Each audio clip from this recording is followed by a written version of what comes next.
हरे कृष्णा। सभी भक्तों का बहुत बहुत स्वागत है और धन्यवाद। अभी आपने ये कथा सुनी, उसके बाद भी बैठे हुए हैं कृष्ण की लीलाएं सुनने के लिए। आज हम दशम स्कंद के 7वें अध्याय का अध्ययन करेंगे। कल हमने ताड़कावध की कथा सुनी थी। जब ताड़का का वध हुआ था तो भगवान कुछ दिन के ही थे। उसके बाद जब भगवान 3 महीने के हो गए तो उनका उन्नयन संस्कार हुआ। उन्नयन संस्कार मतलब जब बच्चा पहली बार घर से बाहर निकलता है या अपने आप ही करवट लेना शुरू करता है, तो जब ये उनका उन्नयन संस्कार किया गया तो उसमें जो होता है कि कुछ पास पड़ोस की महिलाएं आती हैं, गीत गाती हैं, ब्राह्मण आते हैं, मंत्रोच्चार करते हैं, यज्ञ करते हैं। तो ये सब यशोदा मैया ने इसका आयोजन किया और अपनी जो गोपियां थी उन सबको बुलाया, गीत गाए गए और ब्राह्मणों से जब कहा गया तो उन्होंने आशीर्वाद दिया भगवान कृष्ण को, क्योंकि वो नहीं जानते थे कि वो स्वयं भगवान है। और उन्होंने यज्ञ शुरू किया। यज्ञ के अंदर उन्होंने जब मंत्र पढ़ने शुरू किए तो थोड़ी देर बाद भगवान कृष्ण को नींद आने लगी। जब यशोदा मैया ने देखा कि भगवान कृष्ण को नींद आ रही है या लल्ला को नींद आ रही है, तो वो उनको लेके गई, उनके साथ लेटी और उनको सुलाया। जब उन्होंने देखा कि भगवान कृष्ण सो गए हैं तो उन्होंने एक चकड़ा चकड़ा होता है, बैलगाड़ी का पिछला वाला हिस्सा होता है ना, वो उसको नीचे उन्होंने, क्योंकि धूप थी तो धूप से बचने के लिए उनको उसके नीचे उनको लिटा दिया। और अपने, क्योंकि घर में काफी महिलाएं आई हुई थी, ब्राह्मण आए हुए थे, उनके स्वागत में होती आयु में यशोदा मैया लग गई। अब यहाँ पर आता है सक्टासुर। सक्टासुर एक राक्षस था, कंस ने भेजा था। तो उसका कोई शरीर नहीं था। उसकी सक्टासुर की कहानी है कि पिछले जन्म में वो बहुत शक्तिशाली वो असुर था। तो एक महात्मा के आश्रम में गया तो वहाँ पेड़ उखाड़े परेशान किया। तो उन्होंने श्राप दिया उसको कि तेरा शरीर ही नहीं है। तो फिर जब उसने माफी मांगी तब, क्योंकि जो वैष्णव होते हैं बड़े ही दयावान होते हैं, उन्होंने कहा ठीक है कि अब श्राप दिया तेरे को, लेकिन जब कलयुग आएगा तो स्वयं भगवान कृष्ण तुम्हें अपने चरणों से स्पर्श करेंगे, तब तुम्हारी मुक्ति होगी। तो जो बैलगाड़ी थी उसके ऊपर बहुत से बर्तन, बहुत सामान रखा हुआ था और कृष्ण उसके नीचे सो रहे थे। अब थोड़ी देर बाद कृष्ण की आंख खुली। अब उन्हें लगी भूख। अब देखा आसपास माता नहीं। तो अब वो अपने पाँव मारने लगे, हाथ पाँव जैसे बच्चा मारता है वैसे अपने हाथ पाँव मारने लगे। तो उनका पाँव छू गया उस बैलगाड़ी के पिछले वाले हिस्से को, उसको, और जैसे ही छुआ एक बहुत तेज आवाज हुई और पहिया इधर जा, एक्सल इधर जा, और बर्तन थे वो सब इधर उधर गिरे। अब जब इतनी तेज आवाज हुई से कोई बम फटा हो, तो सब भाग के आए। यशोदा मैया भाग के आई कि अरे क्या हुआ। अरे वहां देखा तो ये तो पखच्चे उड़े हुए थे बैलगाड़ी के। तो अब किसी के समझ में नहीं आया कि ये हुआ तो हुआ क्या, जबकि वहां पर सक्टासुर का उद्धार कर दिया था भगवान कृष्ण ने, क्योंकि उसका कोई शरीर तो था नहीं। तो वो बैलगाड़ी के रूप में आया था, इसलिए सक्टासुर बोलते हैं उसको। तो यहाँ पर हमारे आचार्य बोलते हैं, देखा कि भगवान कृष्ण केवल पांव के छूने से ही राक्षसों का वध कर रहे हैं या उनका उद्धार कर रहे हैं। जबकि बाकी जन्मों में जैसे मत्स्य अवतार था या नरसिंह अवतार थे, उनको बड़े बड़े शरीर धारण करने पड़े, मेहनत करनी पड़ी। लेकिन कृष्ण के अवतार में केवल छूने से ही राक्षसों का नाश हो रहा है। तो अब जब वहां पे नंद महाराज और बाकी गोपाल आए, गोपियां आई, तो उनकी समझ में नहीं आता ये हुआ तो हुआ क्या। तो पास में जो बच्चे खेल रहे थे उनसे पूछा उन्होंने कि क्या हुआ। तो बच्चों ने बताया कि लाला का पाँव छू गया और इस कारण से ये टूट गया। तो इस बात पे किसी ने यकीन नहीं किया कि ऐसा कैसे हो सकता है कि एक बच्चे का पाँव छुए हो ऐसा ये हो जाए। तो खैर उसके बाद उसको तो जोड़ा गया, फिर सामान रखा गया उस पे। तो शक्टासुर की कहानी हमें क्या बताती है। तो शक्टासुर जो था वो भार उठाने वाला था। तो भार, हमको भार भगवान को पसंद नहीं है, भगवान को भाव पसंद है। हमको भाव में आना है, ना कि भार उठाना है। हम पे भार किस चीज का है। तो कहते हैं कि हम पर भार है अपने, जो हमारे पिछले कर्म है, जो हमारी गंदी आदतें हैं। जैसे कि हम समय से नहीं उठते, समय से भगवान का पूजन नहीं करते, या समय से भगवान को भोग नहीं लगाते। तो हमको अपनी ही गंदी आदतें छोड़नी, अपने भार हटाना है, क्योंकि हमको भव सागर पार करना है और हम पे ज्यादा वजन होगा तो हम डूब जाएंगे। तो हमको, क्योंकि हम जब पहले, जब भक्ति में नहीं आए थे उससे पहले हमने जो भी हमारे आदतें थी, हमको उन आदतों को छोड़ के भक्ति में आना है। तो शक्टासुर की कहानी का या करने का, भगवान लीला करने का भगवान का ये उद्देश्य था। उसके बाद भगवान 1 वर्ष के हो जाते हैं। तो अब आप कहेंगे इस 9 महीने में क्या हुआ। तो 9 महीने में भी कंस थोड़ा वो भेजता रहा। वो छोटे मोटे थे तो उनका इतना जिक्र नहीं है कहानियों में। तो शक्टासुर के बाद आता है तरणावत। तरणावत ही एक बहुत बड़ा असुर था जिसको कंस ने भेजा था। तरणावत के पास शक्ति क्या थी, वो कहीं पर भी आंधी आंधड़ ला सकता था और उसमें किसी को भी उठा सकता था। तो कंस को पूरा यकीन था कि तरणावत उस बालक का वध कर देगा, तो उसको भेजा गया था।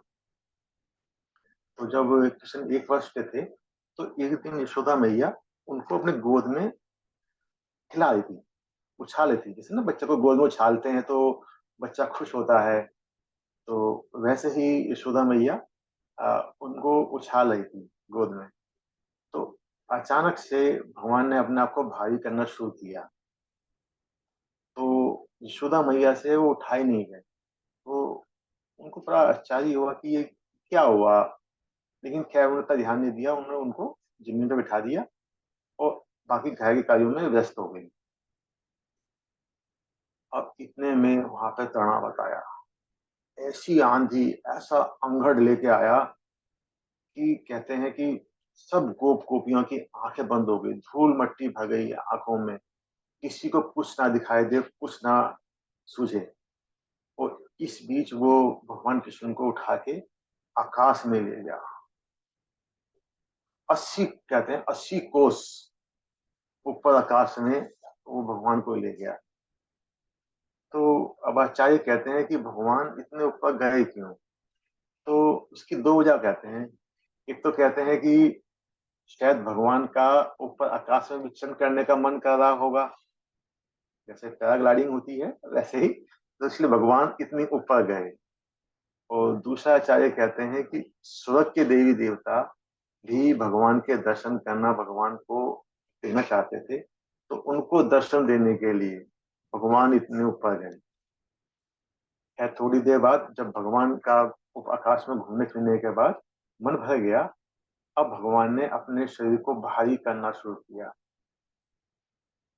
तो जब भारी किया, तो जो तृणावत जो भगवान कृष्ण को अपनी गोद में उठाए हुए था, उनसे उनका वजन नहीं उठाया गया। अब वो छोड़ना चाहता है, लेकिन भगवान कृष्ण उसे पकड़े हुए हैं। इतना वजन बढ़ा, इतना तनावत परेशान हुआ कि वो खुद जमीन पे गिरने लगा। और जब जमीन पे गिरा, इतनी ऊंचाई से गिरा, तो टुकड़े टुकड़े हो गया, फैल गया। और देखिए भगवान की वो, भगवान ने लैंडिंग सीधी वहीं करी जहां से उन्होंने उनको उठाया था। अब जब तनावत मर गया, जो बाकी गोप गोपियां थे वो आए, देखा एक राक्षस मरा पड़ा है, और लल्ला हमारे कान्हा भाई पास में खेल रहे हैं। तो इस बीच जब यशोदा मैया ने देखा कि कान्हा ने दिखाया, तो वो बहुत घबरा गई। वो अचेत अवस्था, मतलब बेहोश होने की उस तक पहुंच गई वो।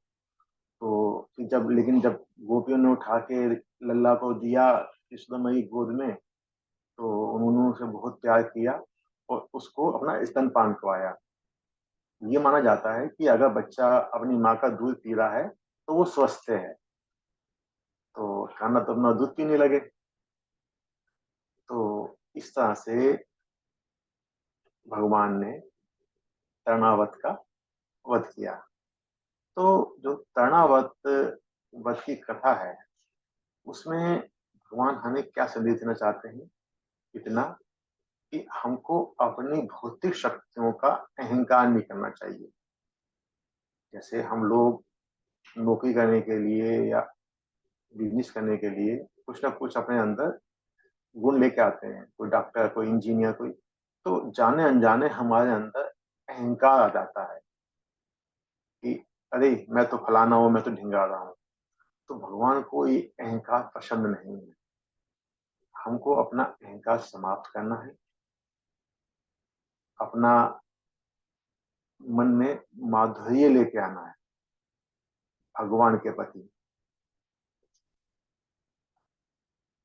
तभी कृष्णा हमारे अंदर आएंगे। और जो हम कथाएं कह रहे हैं आपको, ये कथाएं अगर आप बार बार सुनते हैं तो आपके मन में कृष्ण के प्रति ललक आएगी, और वो आपके हृदय में विराजेंगे। आपके हृदय में विराजेंगे तो भौतिक कलमश से आप दूर होंगे, आप में भौतिक वैराग्य आएगा। तो इस कथा का प्रयोजन ये था भगवान का। और ये 7वें अध्याय के लास्ट के 4 श्लोकों में यशोदा मैया कृष्ण के जब गोद में खिला रही होती है तो उनके मुंह में देखती हैं, तो उनको ब्रह्मांड दिखता है। तो वो इतना ध्यान नहीं देती, सोचती हैं कि शायद मैं ब्राह्मण होगा, कुछ होगा। तो इस तरह से हम अपने इसमें 7वें अध्याय को यहाँ समाप्त करते हैं। 8वां अध्याय।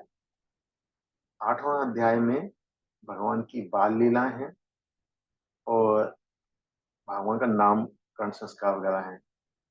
तो 8वें अध्याय में जब वसुदेव महाराज गर्ग ऋषि को नंदगांव भेजते हैं, क्योंकि उनका जो ज्येष्ठ पुत्र है बलराम जी, वो रोहिणी माता जी के साथ वहां पल रहे हैं, और उन्हें पता है कि किशन भी उनके पुत्र हैं, और उनके नाम संस्करण के लिए और सूक्ष्म जानने के लिए। तो गर्ग ऋषि उनके कहने पर नंद महाराज के यहाँ आते हैं गोकुल में। और जब नंद महाराज जी के यहाँ पहुंचते हैं गर्ग ऋषि, तो उनका वो खड़े होकर स्वागत करते हैं, उनके लिए बहुत अच्छे अच्छे क्वेश्चन बोलते हैं। और जब आने का प्रयोजन पूछते हैं तो बताते हैं कि जो रोनी के ज्येष्ठ पुत्र हैं, उनका नामकरण संस्कार के लिए, क्योंकि वो जदुवंश के पुरोहित हैं गर्ग ऋषि, और इसीलिए, और साथ में वो किशन के लिए भी कहते हैं उसका भी नाम संस्करण कर देंगे। तो ये प्रकार से इशारों में गर्ग ऋषि, जो कि बहुत बड़े ज्योतिषी, बहुत बड़े ब्राह्मण थे, वो नंद महाराज को कहते हैं कि किशन भी देवकी का ही पुत्र है, वसुदेव का ही पुत्र है। तो नंद महाराज सुनकर खुश होते हैं, कहते हैं ठीक है, हम धूमधाम से भगवान का, इनका, अपने लल्ला का नामकरण करेंगे। तब गर्ग ऋषि कहते हैं कि नहीं, ऐसा मत कीजिए, क्योंकि अगर आप धूमधाम से अपने लल्ला का नामकरण करेंगे तो कंस को पता चल जाएगा, और कंस भी आपके बच्चे के लिए कुछ षड्यंत्र रचना शुरू कर देगा। तो ये प्रकार से फिर भी इशारा करते हैं कि भाई ये वसुदेव के ही पुत्र हैं, जो आपके यहाँ पर हैं। तो नंद महाराज को वसुदेव की बात याद आती है कि तुम्हारे गोकुल में शायद कुछ उत्पात हो। तो वो भी बात समझते हैं, तो वो कहते हैं ठीक है, हम बहुत धूमधाम से नामकरण नहीं करेंगे, हम गौशाला में, जो नंद महाराज के पास कहते हैं 9 लाख गायें थी, तो उनकी गौशाला भी होगी। तो कहते हैं हम गौशाला में नामकरण करेंगे, और केवल अपने जो प्रियजन है, परिवार के लोग हैं, केवल उन्हें ही बुलाएंगे, कोई धूमधाम से नहीं बनाएंगे। तो गर्ग ऋषि कहते ठीक है। तो अगले दिन चुपचाप नाम संस्कार की तैयारी होती है, गौशाला में जाते हैं, और वहां पर जो ज्येष्ठ पुत्र होते हैं रोनी जी के, उनको कहते हैं, उनका नाम रखा जाता है राम। कहते हैं ये सबको मोहेंगे, सबको पसंद करेंगे, तो इनका नाम राम। क्योंकि ये बहुत बलशाली होंगे, तो इनका एक नाम बलराम भी होगा या बलदेव भी होगा। क्योंकि ये दो कुलों को, यदुकुल को और नंद महाराज के कुल को, दोनों को जोड़ा है, तो इनका एक नाम संकर्षण भी होगा। और जब कृष्ण की बात आती है तो उनका नाम वो कृष्ण रखते हैं। और क्योंकि वो भविष्य ऋषि जान सकते हैं, देख सकते थे, बहुत बड़े वो थे, उनको पूरा ज्ञान था ज्योतिष का। तो उन्होंने कहा नाम तो हम कृष्ण रख रहे हैं, लेकिन इनके बहुत नाम होंगे, और हम जानते हैं क्या कि गोवर्धन पर्वत भी उठाएंगे वो, और भगवान के कितने नाम हैं, शायद आपको हमको भी गिनती याद नहीं होगी। तो इस तरह से उनके भविष्य के बारे में बताते हैं, कृष्ण भगवान के भविष्य के बारे में, कि ये जीवन में बहुत काम करेंगे, और नंदगांव की और सबकी रक्षा करेंगे, मथुरा वासियों की रक्षा करेंगे। तो सब बातें बताते हैं उनके भविष्य के बारे में। नाम संस्करण करने के बाद गर्ग ऋषि विदा लेते हैं, वहां से जाते हैं। अब इसके बाद शुरू होती है भगवान की बाल लीलाएं। बाल लीलाएं इतनी मधुर लीलाएं हैं कि इनको बार बार सुनने को मन करता है। और इनको अगर आप फील करेंगे तो आपको लगेगा कि वाह, कितना आनंद है इन गानों में। कोई ज्यादा आपको सोचने का नहीं है, केवल आप फील करेंगे तो आपको आनंद आएगा। जैसे भगवान अब घुटनों के बल चलने लगे हैं, तो एक दिन क्या करते हैं, वो गाय के बछड़े का पूंछ पकड़ लेते हैं। अब पूंछ पकड़ते हैं तो बछड़ा घबरा जाता है, वो उठ के कूदने लगता है। अब जब वो कूदता है तो भगवान भी पूंछ कस के पकड़ लेते हैं उसकी। गोबर में गोमूत्र में सन जाते हैं। अब देखिए क्या सीन है, बछड़ा घबरा रहा है, कृष्णा रो रहे हैं, बलराम जी रो रहे हैं, और बाकी सब जो गोपियां हैं, गोप हैं, नवाज, वो देख के हंस रहे हैं, उन्हें हंसी आ रही है। क्या सीन होगा वो। खैर यशोदा मैया या फिर उनको लेती हैं, उनको नहलाती हैं, साफ करती हैं, तो उनकी श्राद्ध अब शुरू हो जाती हैं भगवान की। फिर उसके बाद माखन चोरी की इतनी मधुर कथा है कि भगवान अपने पड़ोस की जो गोपियां होती हैं उनके घरों में जाते हैं, वहां से माखन चुराते हैं, दूध दही चुराते हैं, खाते हैं। साथ में बलराम भी, और सखा भी ले जाते हैं अपने। अरे सखा तो ले ही जाते हैं, साथ में वानरों को भी, जो बंदर होते हैं उनको भी मक्खन खिलाते हैं।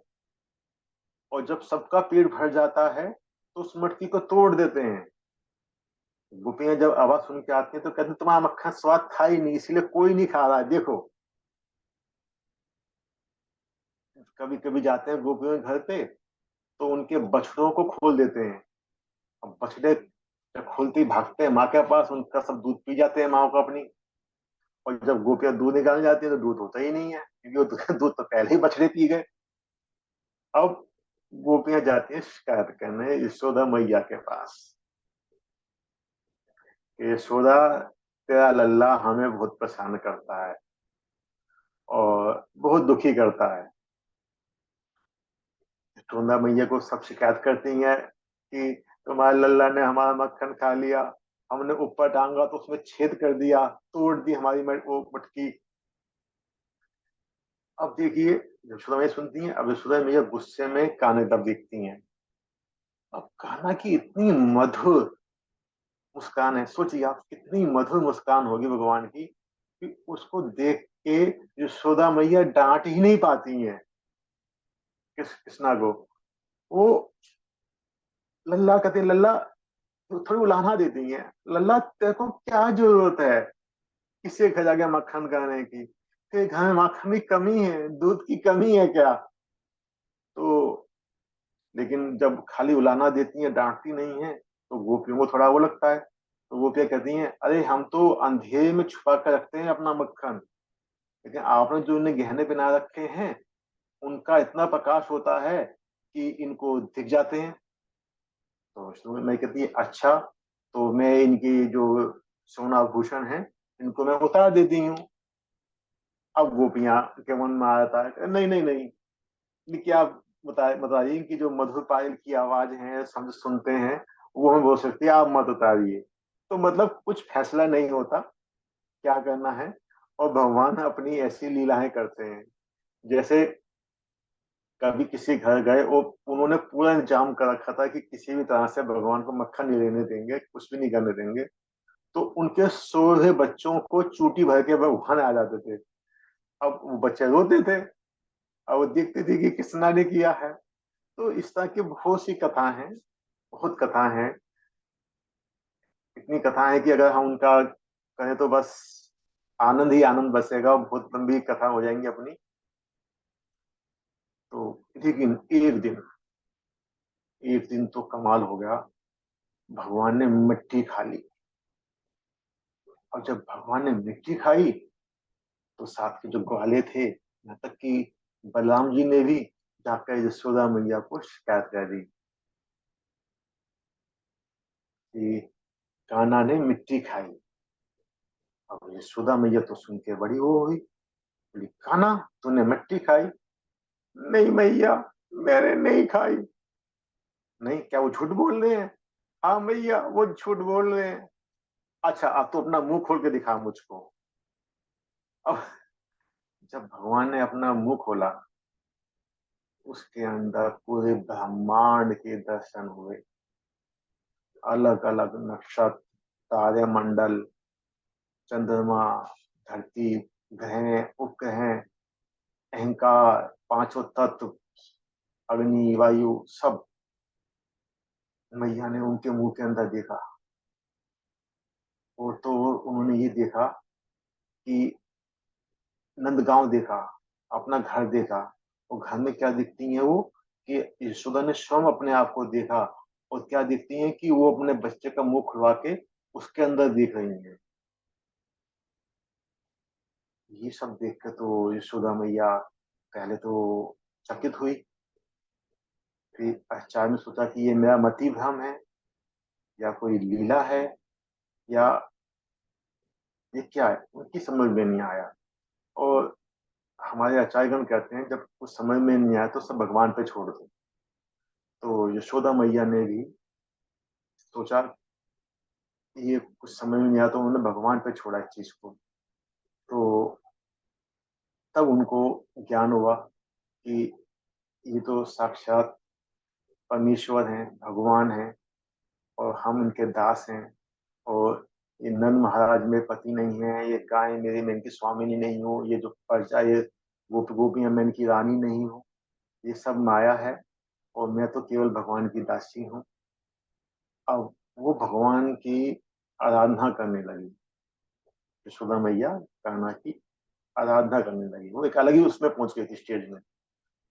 लेकिन जब कृष्णा ने ये चीज देखी तो उनको अच्छा नहीं लगा, क्योंकि वो तो माता के ममता के माधुर्य के रस में थे। तो उन्होंने अपने योग माया को आदेश दिया। तो योग माया ने फिर से यशोदा मैया पे अपना आशा दिखाया, और यशोदा मैया ये सब भूल गई। तो ये कथा के बारे में आचार्य लोग कहते हैं भगवान ने ये क्यों किया, क्योंकि भगवान का जो ऐश्वर्य है वो कभी कम नहीं होता। चाहे वो बाल अवस्था में है, युवा अवस्था में है, या किसी भी अवस्था में है, उनका ऐश्वर्य कम नहीं होता। तो भगवान ने ये कुछ जानबूझ के नहीं किया, उनका ऐश्वर्य है तो है, हमको मानना पड़ेगा।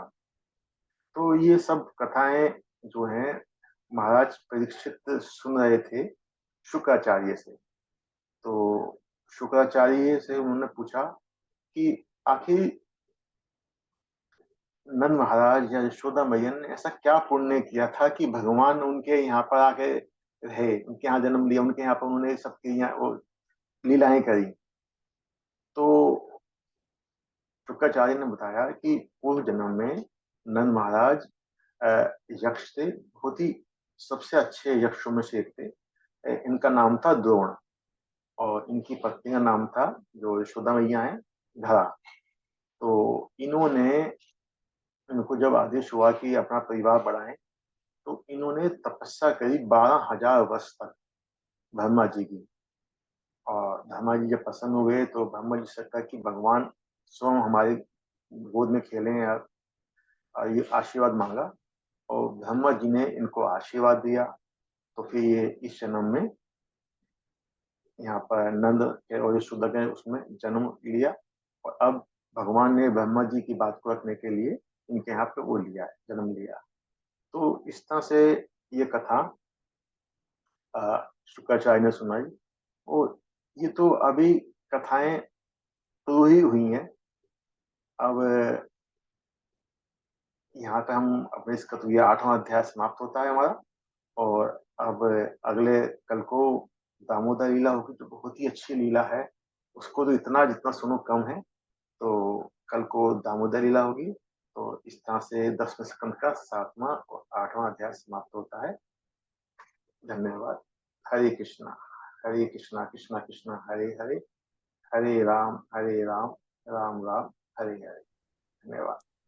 हरे कृष्णा प्रभु जी। हरे कृष्णा। हरे कृष्ण प्रभु जी, सभी को धन्यवाद।